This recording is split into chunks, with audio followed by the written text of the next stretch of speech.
কটা ইউনিট আছে, একটা ইনডোর ইউনিট আর একটা আউটডোর ইউনিট।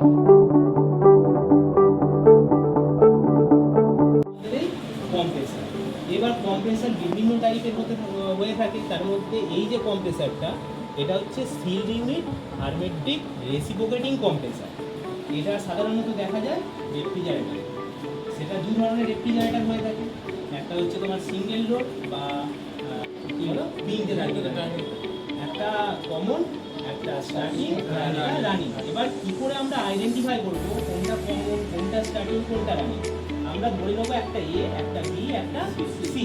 এবার এইভাবে আমরা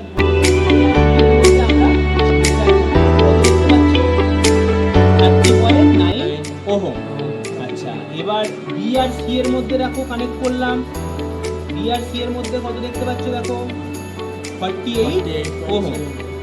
আর সি আর এর মধ্যে কানেক্ট করলাম, কত দেখতে পেলে 80 ওহম।